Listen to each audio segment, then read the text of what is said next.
As you know, sometimes science takes on a rather unscientific character, and usually it's when money gets involved. Not always, but usually. In this case, the story that you'll hear about is perhaps more akin to the plot of a Hollywood movie than a typical researcher's plan of action. There's greed, politics, betrayal, competition, glory, but I'm not going to ruin it for you. Tonight, I have the great pleasure of introducing Kevin Krajick, freelance journalist and author of the book Barren Lands, An Epic Search for Diamonds in the North American Arctic. Before devoting his journalistic career solely to science, Mr. Krajick wrote a diverse range of publications, including Newsweek, the National Law Journal, and the Police Magazine. Since turning to science, his articles have appeared in National Geographic, the New York Times, Science, Discover, the Audubon Journal, Natural History, and the Smithsonian. His topics range from ecology to archaeology, and from frozen Arctic up north way down to the sweltering rainforest and just about everything in between. He's a graduate of Columbia University and the Columbia Graduate School of Journalism, and has called New York City home since 1974. However, that doesn't mean that he's not going to be trekking off to lots of the world's most remote and exotic locations, and the barren lands in Canada's frozen north is just one example. So put your woolly hats and scarves on and help me welcome Kevin Krajick.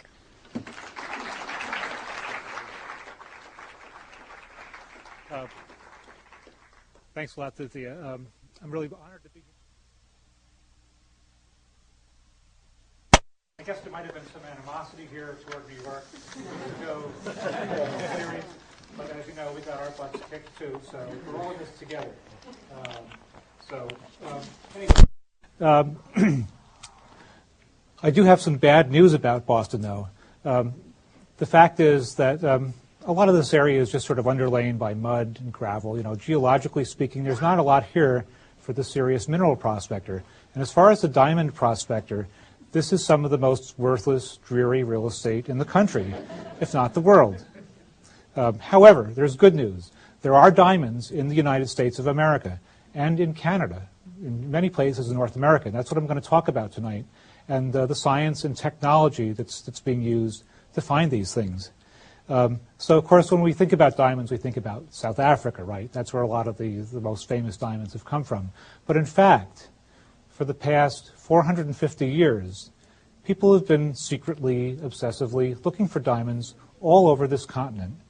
And for about the last 150 or so, they've actually been finding a few. And most of these are just the loose, odd diamond found in a stream bed, found out in a farmer's field, origin totally unknown. People don't know where these things come from. And this always sparks a big search, of course, generally unsuccessful. However, to really light the candles on this cake, in the 1990s, a couple of small-time prospectors found a gigantic diamond mine in the Northwest Territories of Canada, and we're going to get to that later on. This is one of the biggest mining discoveries of the last century. It's North America's first diamond mine. It's going to change the face of the diamond market, and I believe it's going to change the face of the Arctic as well. So this is a big story. Unfortunately, I don't have time to talk about exactly how these two small-timers did it, how they beat the De Beers cartel to this very faraway place. But what I am going to talk about tonight is the 450-year search that led up to it, the history. So this is the secret history of North American gem prospectors. So let's have the first image here. There we go.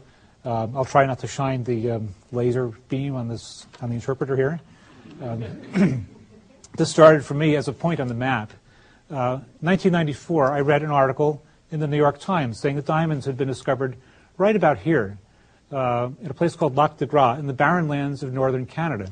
It's called the barren lands because it's beyond the northern limit where trees will grow. You see this wavy line here? This is the tree line. It's just too cold and harsh up there. So it's basically just rocks, little rolling hills, permafrost, and dangerous wild beasts. So who wouldn't want to go to some place like this? It sounds like another planet, right? I did. So I got myself a magazine assignment from Discover Magazine, and I went up there to cover this supposed diamond strike. Back then it wasn't so clear whether it was real or not. And up there I met this man. This is Chuck Fipke.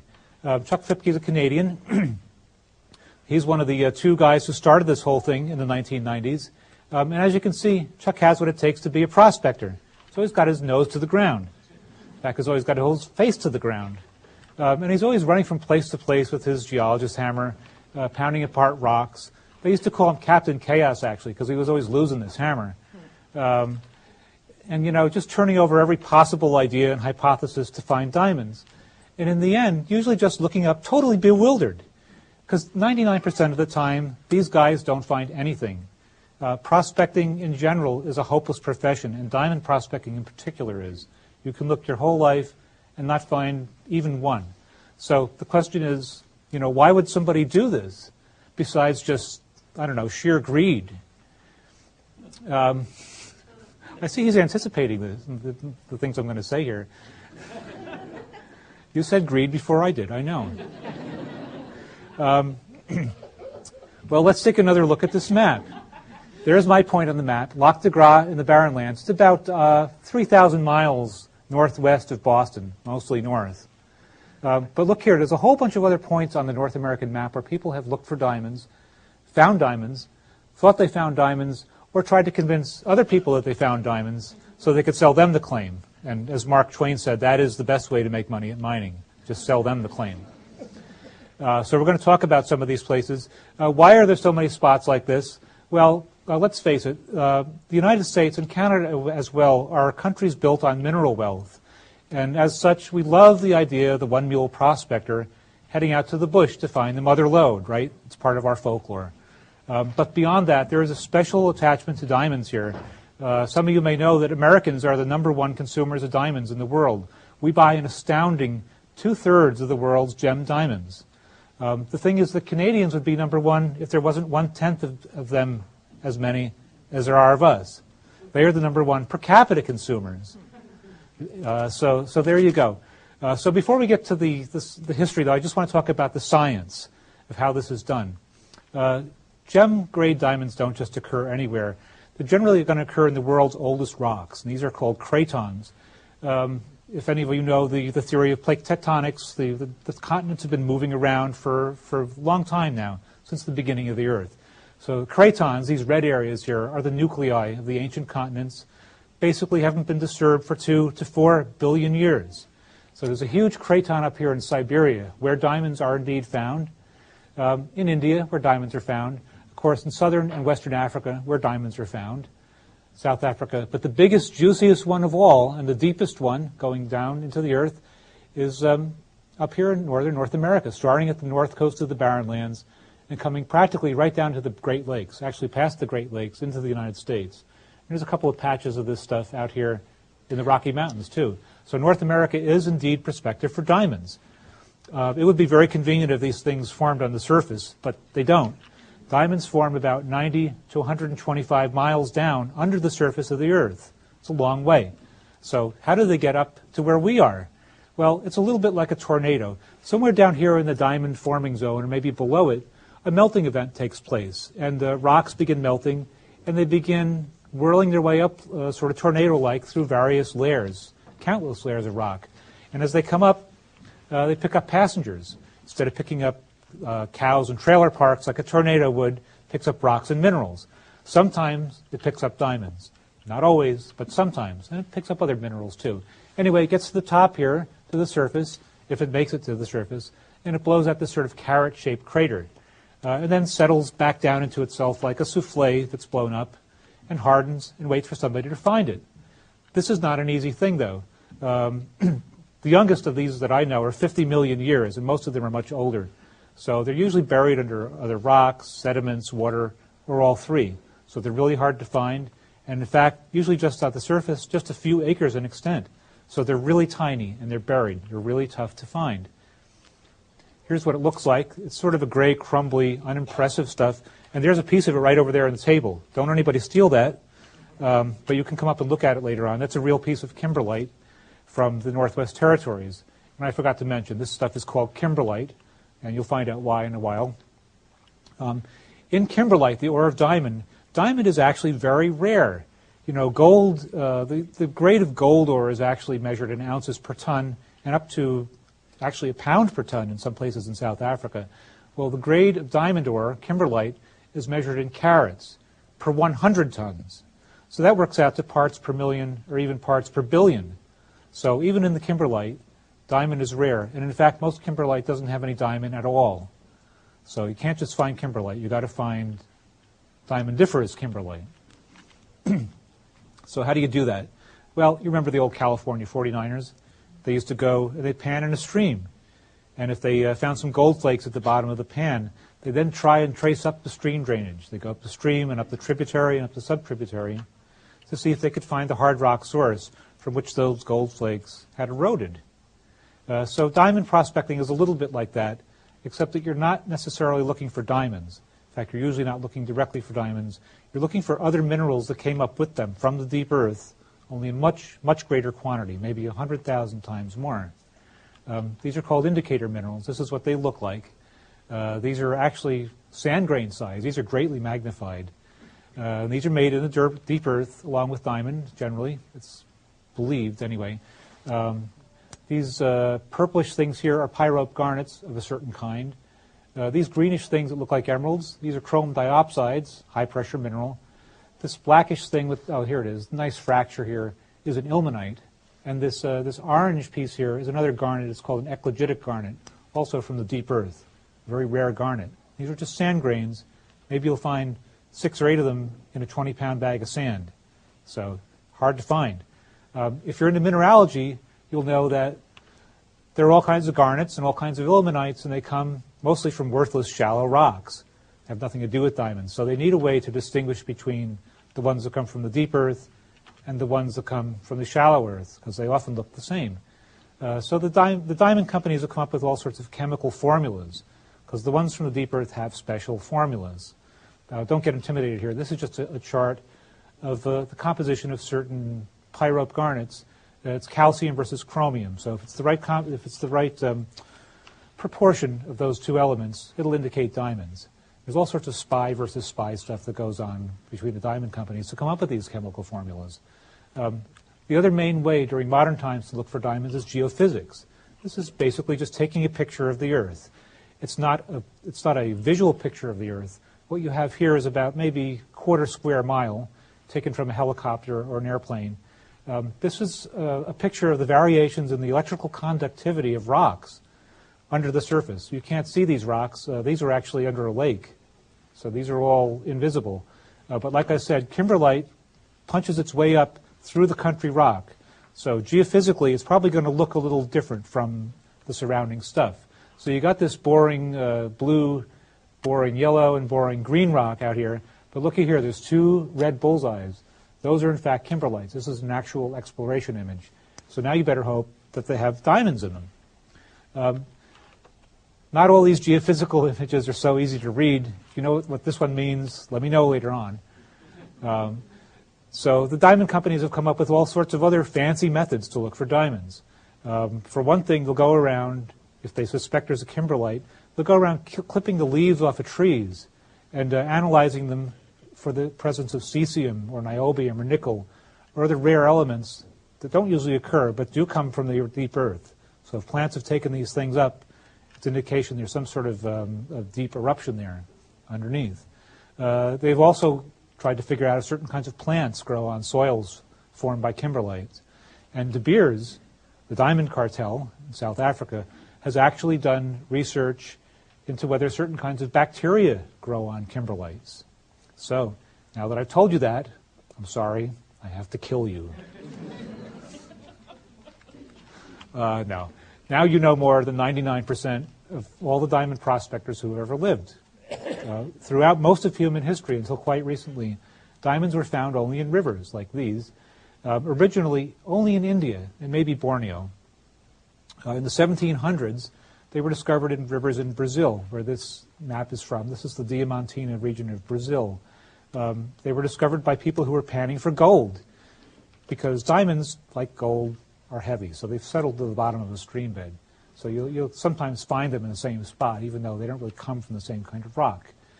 People had no idea where diamonds came from. They didn't have any idea what kimberlite was, so they didn't know the source, and there were all sorts of wild theories about it.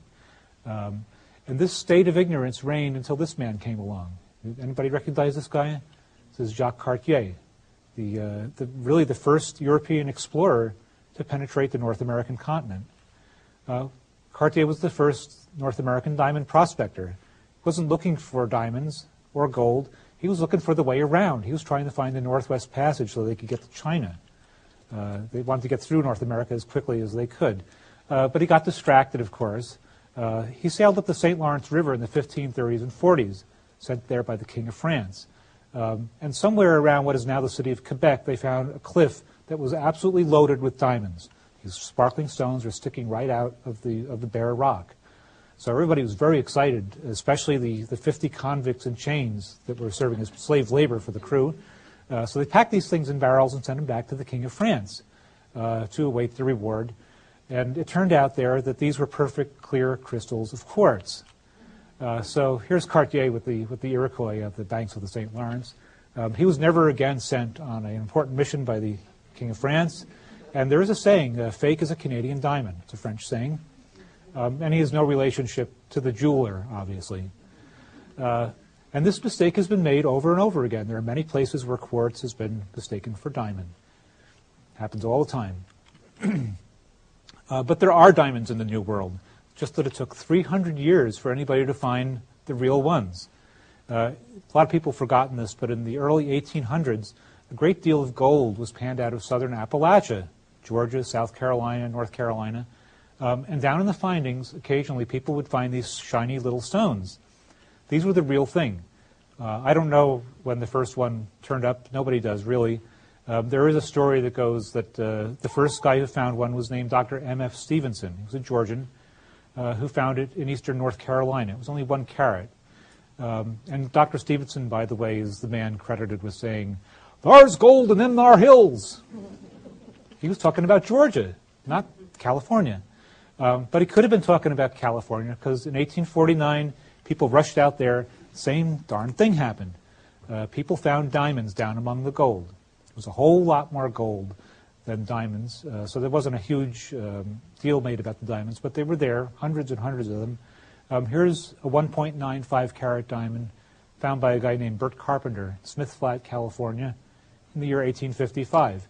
Like all the other California diamonds, and most of the southern diamonds, was pretty small and kind of discolored, a little flawed. People were getting very excited back there.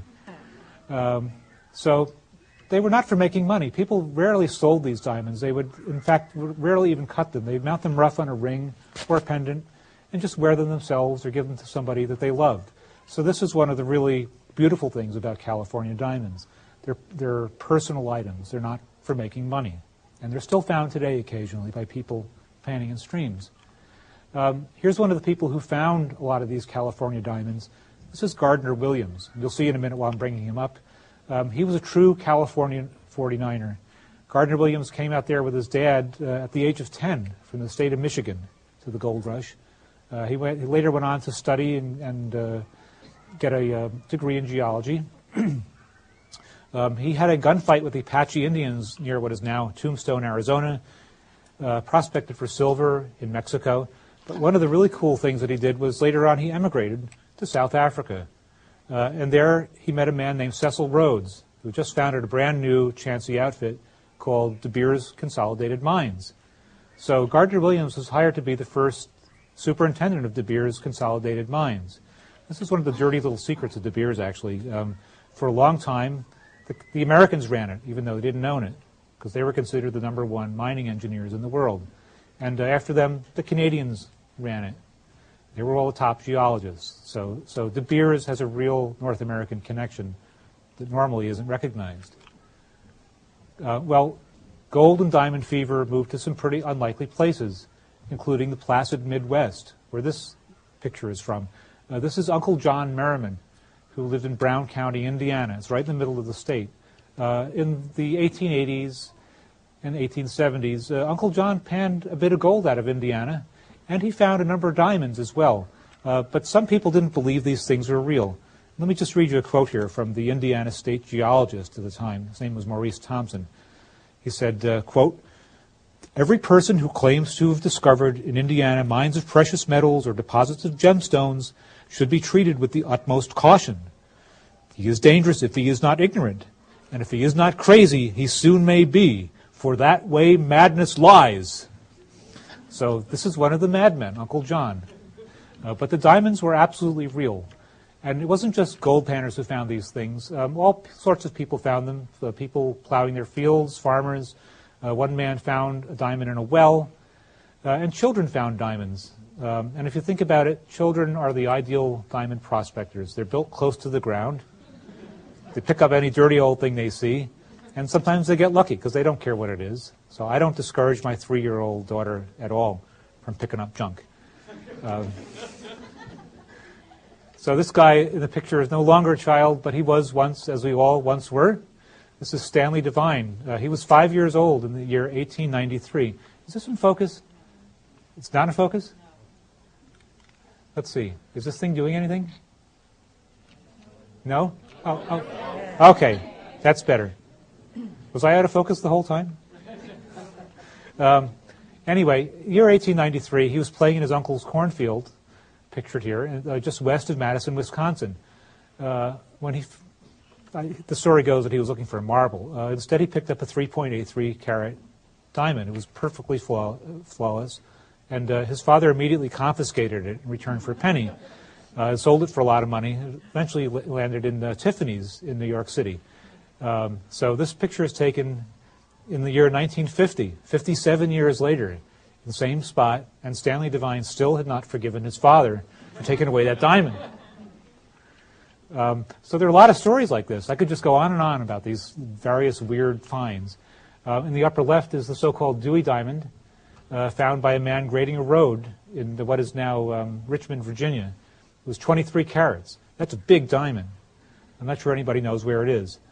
So all in all, I'd say there may be 25, 30 U.S. states and eventually Canadian provinces where diamonds have been found, generally just loose, totally divorced from the kimberlite ore. And like I said, up until this time, nobody knew where they came from. They had no idea until 1870 or 1871, depending on how you calculate it. This is the so-called Big Hole in Kimberley, South Africa. Out there, people found them on dry land, and for various reasons, they began digging straight down. And they discovered that they had found the mother rock. This was the ore. This later on became the largest hand excavation in human history. The works of ancient Babylonia and Egypt not accepted. They just dug straight down, and they had found it. This was the source. So this had an electrifying effect in the United States of America. People, number one, wanted to find their own domestic kimberlite, track down the source. And number two, they thought of all sorts of new frauds and scams they could use on their fellow man, using diamonds and kimberlite as bait. So let's talk about the scams first. We keep hearing about Enron and Tyco, and I think soon Halliburton, all these sort of criminal conspiracies involving big corporations. Halliburton is not a sponsor here, are they? Okay. This is Asbury Harpending. He was the supposed mastermind of the Great Diamond Hoax of 1872. So this was the Enron of the 19th century, really. And here's how it went. Him and his co-conspirators decided, well, the South Africans have a diamond mine. Why shouldn't we? So they got together $50,000 and went to London and Paris and bought $50,000 worth of cheap industrial-grade South African diamonds, along with piles of amethysts, topazes, sort of flawed emeralds, whatever they could get their hands on. And on the way back, they stopped for good measure at the Navajo Reservation in Arizona and picked up 50 pounds of garnets. And they scattered all this stuff in the sand on a desolate northern Colorado plateau right about here. And then they began collecting investors to dig. So they quickly had $20 million in capital. This thing had everybody fooled, including all the authorities of the day. Among the investors in this mine were General George B. McClellan, the recently victorious Supreme Commander of the Union forces in the Civil War, George Tiffany, the famous New York jeweler, and Horace Greeley, the editor of the New York Tribune. Anybody remember Horace Greeley's famous quote? "Go west, young man." So Horace Greeley went west, and his money went south. So there's no telling where this would have gone if it wasn't for this crew. The guy on the right is Clarence King. Clarence King was soon to become the first director of the U.S. Geological Survey. They just happened to be out there in Colorado, Wyoming, doing a survey, a geological survey related to the new transcontinental railroad. In fact, nobody really knew where this mine was. It was supposed to be a secret. They used to blindfold the investors and trot them around through the desert. And they'd end up in this secret spot. By incredible detective work, Clarence King figured out where this spot was, and they rode out there on their horses. And when they got there, the hoaxsters were all on vacation. There was nobody around. So they had the place to themselves, and they began digging. They soon discovered there were diamonds. There were diamonds everywhere, but only in the first inch of soil. There were diamonds at the heads of gulches, but not at the foots of gulches, where any kind of erosion would have had to wash them, and so on. So they knew this was a fraud right away. The news was broken very quickly, and the whole thing collapsed like a house dynamited. Here's the after headlines. And I forgot to tell you, Asbury Harpenning was had been a Confederate spy and a saboteur during the Civil War, but by this time he was a respectable banker in San Francisco. Neither Asbury Harpenning nor anybody else in this conspiracy went to jail. They got to keep quite a bit of the money, and they all went home. So not that much has changed between then and now. But one of the most incredible modern proscripts to this is that the place was lost. Everybody had to go home really fast. So presumably the diamonds were still all out there, scattered around for somebody to find. 110 years later, somebody found the spot. This is it. The diamonds were still there. So this guy on the right here, on my right, yeah, your right too, I guess, is Tom Mccandless. He's one of the minor characters in my book. He went out there and dug up some of these diamonds, took them home, and as you can see, he's in a wheelchair. He can't walk, but this did not stop him from being a field geologist and diamond prospector. So nothing stops these guys. These are really extraordinary, crazy people. The other thing I said is that people started looking for their own kimberlite, and they very quickly found it. There's quite a few occurrences of kimberlite in the United States. One of the first was found in this place that's pictured here. This is Isom's Creek, Kentucky. Is that a little better? I can't tell. Well, you can see it. Isom's Creek, Kentucky is just a sort of a backwoods place. A geologist spotted a rubbly little mound in a farmer's backwoods. It turned out to be kimberlite. It was the exact twin of the rock in Kimberley, South Africa. And there was a big rush to Kentucky. The Kentucky papers were screaming about Kentucky diamonds. Farmers were deserting the farm. People were going crazy, except there are no Kentucky diamonds. There's no diamonds in this kimberlite. This story has been repeated over and over again throughout the continent, including in Syracuse, New York, where in the 1890s they were digging new sewers, and they hit this stuff. It was the same thing. It was kimberlite under the city streets. So people went crazy. They jumped into the ditches and started carrying off this rock. Local businessmen raised $50,000 for a mine, and when people discovered that the formation was running under their own properties, they began digging up their backyards and their cellars, except that there are no diamonds in Syracuse, New York. This article notwithstanding from the Syracuse Herald. So one mineralogy student thought he found one. His professor thought it was real. They sent it to the authority of the day in New York City, where it was lost. So in sum, I can't tell you whether a diamond was found in Syracuse, and the sewers were covered back up to do what it is that sewers do. So these insane crusades went along until 1906, when this guy came. This is John Huddleston. John Huddleston was an illiterate pig farmer in Murfreesboro, Arkansas. He was panning for some non-existent gold on his property one day when he came up with 3 shiny little stones. Well, of course, you know what they were. They were real diamonds. But not only that. See this field behind him? Under the soil there was a real diamondiferous kimberlite, and that was where they were coming from. It was the first time that diamonds had been found in situ, coming from the source on the continent of North America. So this time there was a genuine rush to Murfreesboro, Arkansas, a muddy little town. The first year, 10,000 people showed up to dig for diamonds. There was no land for them to claim. The local farmers owned it all. So these people in the picture here paid 50 cents to $1 a day to dig for diamonds. And if they found something, they got to keep it. I love this picture because it's got lots of children in it. There's a miner's pick over there. But over here on the left is a little girl with the American flag. The year is 1906, so you know where it is. It's the United States. It's not South Africa. There were big mining operations in Murfreesboro for a very short time. They dug these sort of ditches with mule-drawn scrapers. There's a diamond processing plant in the background, and they built an entire town called Kimberley, Arkansas. It was misspelled, but it was called Kimberley. Here's some of the diamonds. They're beautiful, and they come in all sorts of shapes and colors. In fact, the largest diamond ever found in North America comes from here. It was called the Uncle Sam. It weighed 40.23 carats. Nobody knows where it is right now. It's been cut up into several pieces. I'm not sure even, somebody must have it on a piece of jewelry, but I'm not sure they even know what it is. The only problem was these diamonds ran out really fast. There was not enough of them to go around. So you saw that diamond processing plant. There's the same place in 1970 or so. Kimberley, Arkansas became a ghost town. People did occasionally find the spectacular diamond once in a while, still there, just sort of freelance digging, worth 10, 20, 30,000 bucks. So the state of Arkansas actually did something smart. They bought up this site and they turned it into a state park. So here it is. It's called Crater of Diamonds State Park. And today you can go and you can pay, I believe it's up to $5 now a day. You dig, and if you find something, you get to keep it. There's a gift shop. There's a snack bar. It's a good deal.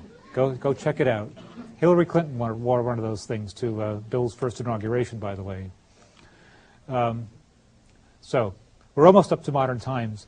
And I want to talk about the clues to where the really great the mother lodes of diamonds might lie. We've been all around the map, and this is sort of an incomplete map, but you'll see there's an arc of diamonds that have been found up here in Wisconsin, Michigan, Indiana, sort of in an arc of 600 miles wide, maybe 200 miles deep, and sweeping up back into Ontario, in fact. This is an odd thing, and this includes the diamonds found by Uncle John Merriman and Stanley Devine, the little boy in the cornfield. Where did these things come from? Well, let's look at another map. Oh, sorry, I got this guy first. Here's the guy who came up with the idea of where they came from. This is William Herbert Hobbes. He was a geologist at the University of Wisconsin. He came up with the idea that these things were brought south by glaciers, somewhere from the far north. And why would he think this? Let's look at another map. This is the Laurentide ice sheet, which covered much of North America until 18,000 years ago. As you can see, it emanates from Hudson Bay and comes down south and just sort of, goes in all directions, but mainly south.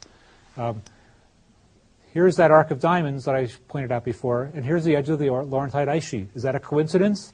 I don't think so. A lot of other people don't think so. The theory is that there are kimberlites somewhere up here. Moving ice just sort of scraped the top of these things off and brought the minerals down, and then dropped them into a cornfield for a little boy to find 18,000 years later. It sounds crazy, but it's still a valid theory today. And I was trying to think actually of a Massachusetts angle for this, because there are no diamonds in Massachusetts, by the way, that I know of.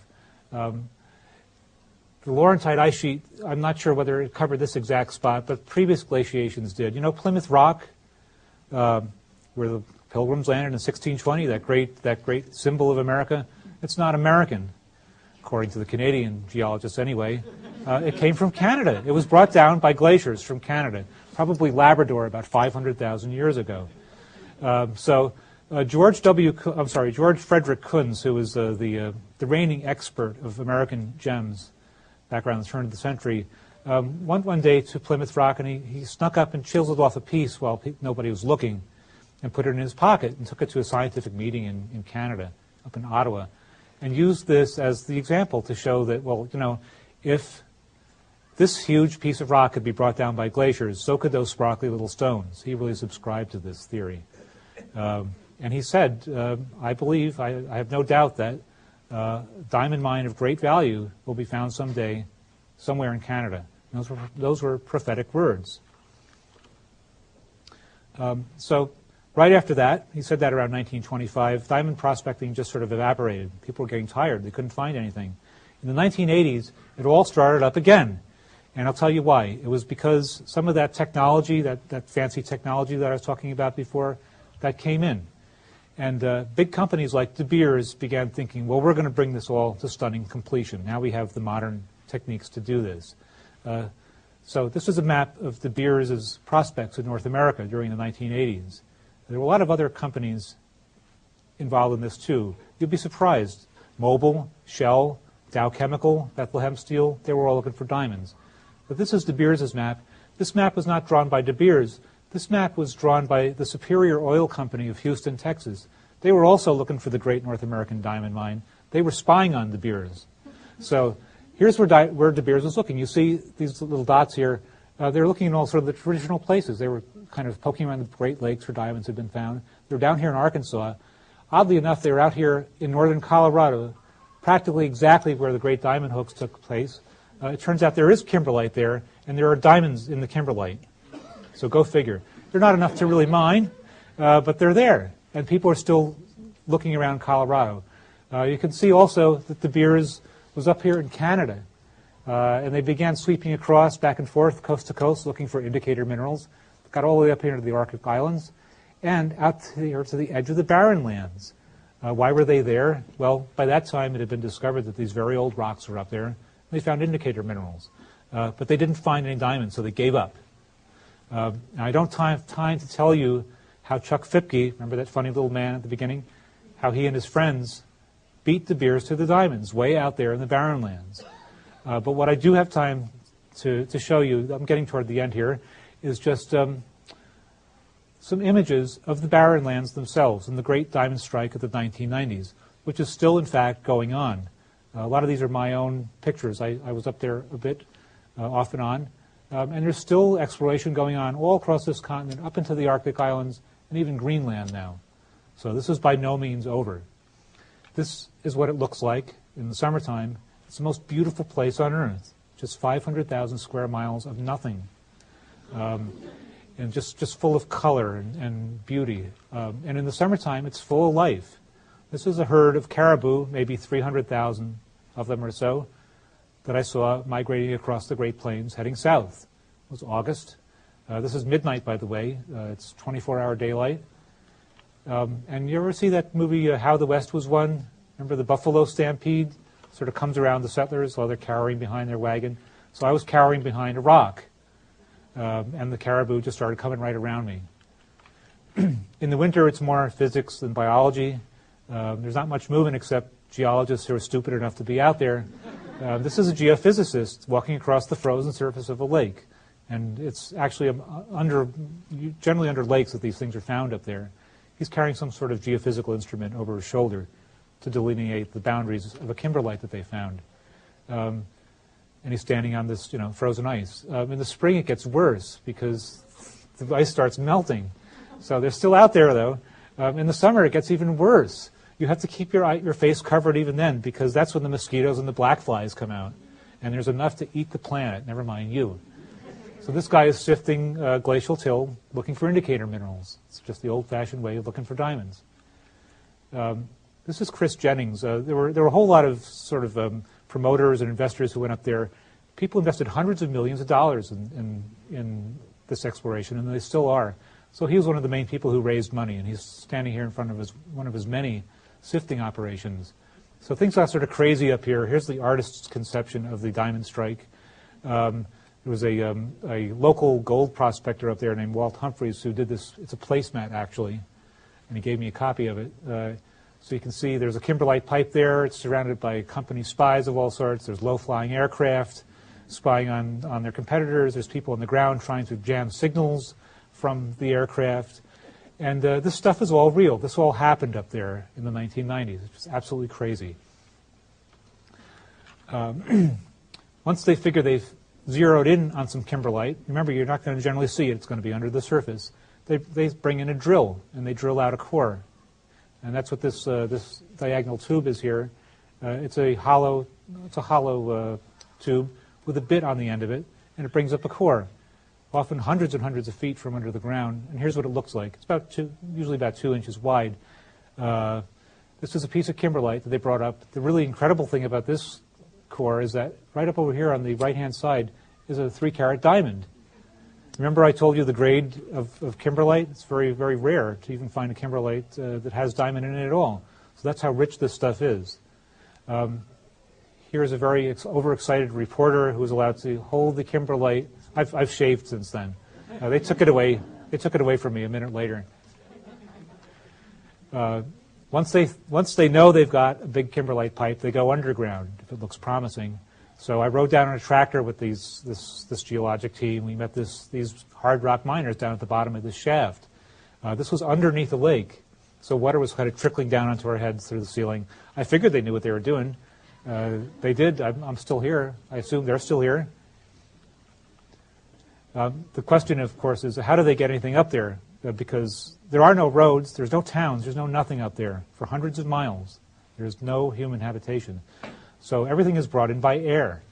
Here's the de Havilland Twin Otter. It's a float plane, and it just lands on a lake. In the winter, they trade the floats for skis, and they land on the ice. This is a De Beers crew, actually, loading mineral samples into a plane to eventually be flown back to Johannesburg, South Africa, for analysis. I don't think they know who I was at the moment. And it gets kind of lonely out there. This is a tent camp that was run by the Geological Survey of Canada. They were out there working. And like I say, it's 24-hour daylight, so people work like 18 hours a day.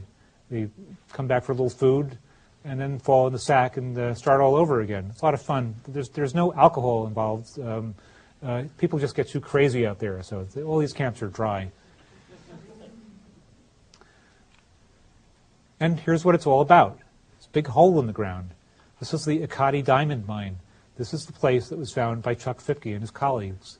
There are 5 or 6 pits like this at this mine alone now. Just for scale, this is about a quarter mile across. This little dot here is a 3-story high steam shovel. It's a huge mine. Here's one of the trucks that take the ore out of the mine. It carries 244 tons at a pass. And people always ask me, aren't the diamonds from the north industrial grade? No, they're not. They're incredible high gem grade diamonds. That's what makes these deposits so valuable. So here are some of the diamonds.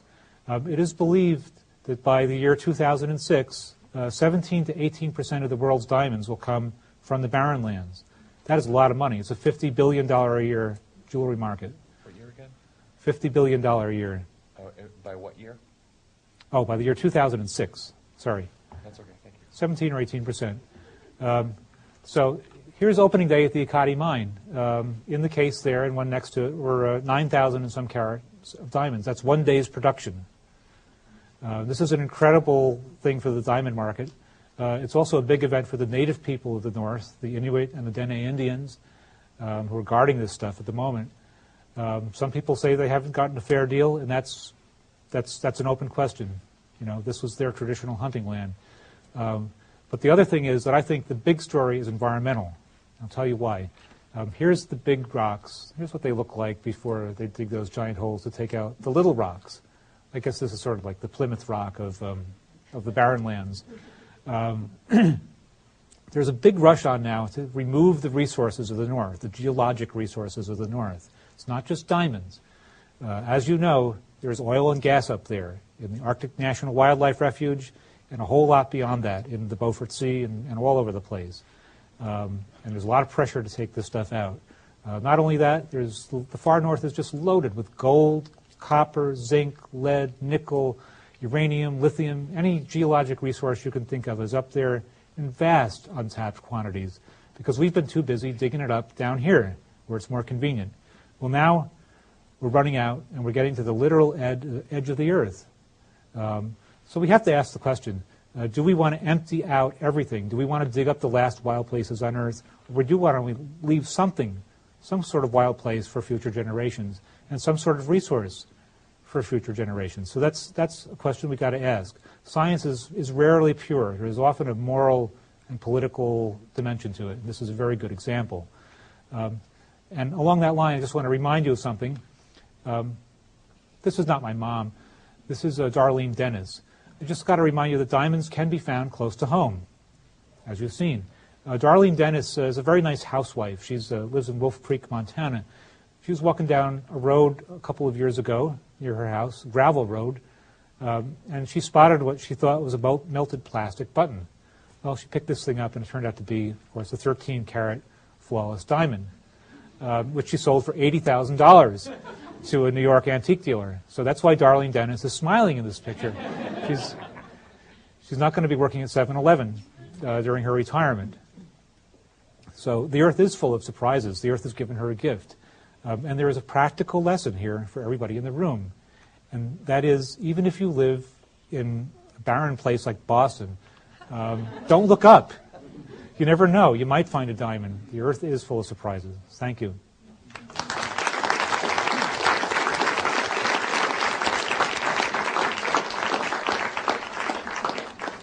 Thanks a lot. So if anybody has any questions, I'll be glad to discuss whatever you want. Is it open pit mining or is it shaft mining?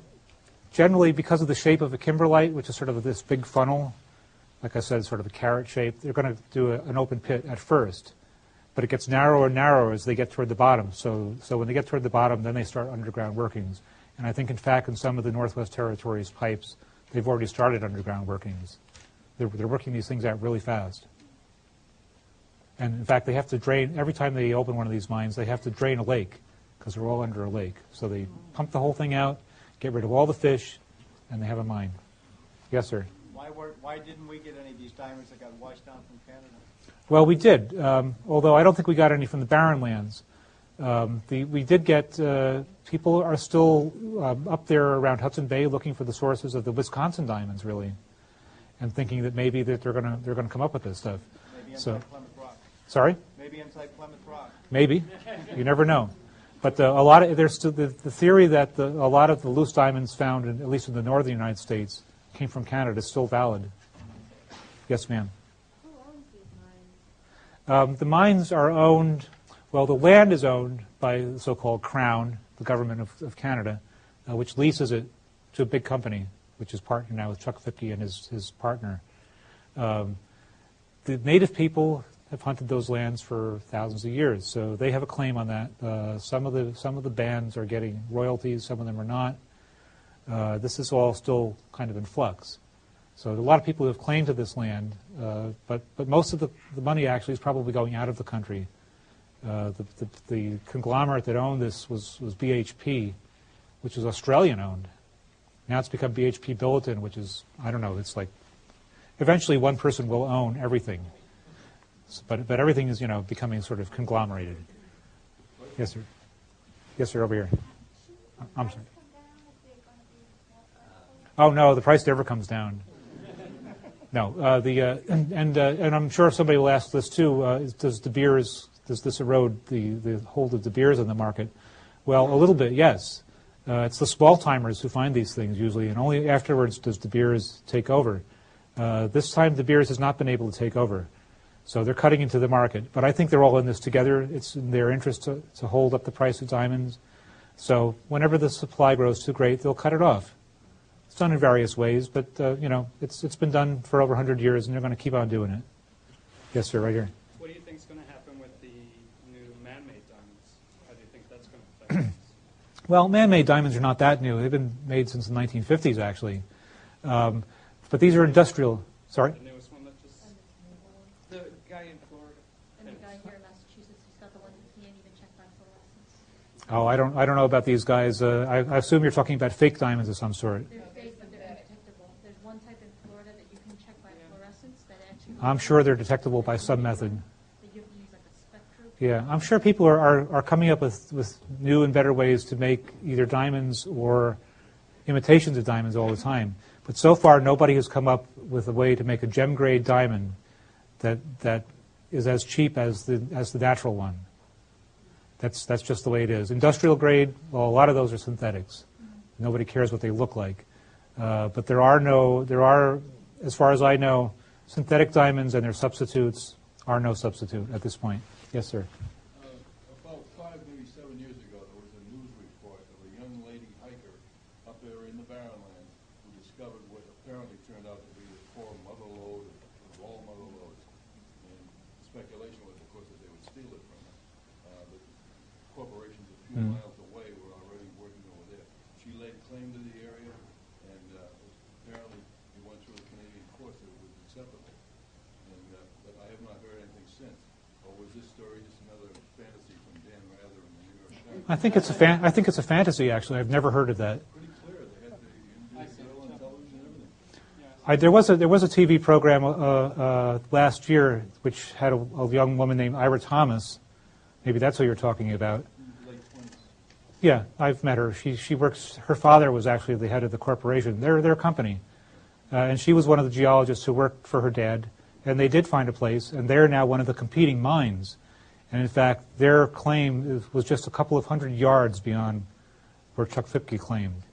He just missed it by a couple hundred yards. Their mine is actually even richer than the Okati mine. It's smaller, but the grade of the kimberlite is unbelievable. So she didn't get cheated at all. She's a zillionaire, and so is her father, and so is anybody who invested with them. Sorry? They asked if she was single. Yeah, she was very pretty too. Who else? How can you differentiate a real diamond from a piece of quartz? There are various ways, and I'm not an expert in this, but one way is specific gravity. Diamond is definitely heavier than quartz. It's denser, so you can measure that. I believe you can also, there's an instrument that you can use to measure electrical conductivity. Diamond is very conductive, and quartz is not. So that is one, I'm sure that's one way that you can distinguish these sort of fake diamonds from the real thing. Those things can't be faked. Another way is refraction. Diamonds are highly refractive. So there's a whole panoply of tests that you can use. Hardness as well. Diamond is harder than anything around, including, I'm sure, any imitation that's made of it. Yes, sir, in the back. Has anyone theorized where the carbon came from? It seems to me there was free carbon. Where did it come from? That's an interesting question, and it still has not been resolved. I think most people would agree that most diamonds, given the depth at which they're made, like I say, 90 to 125 miles, are primordial carbon.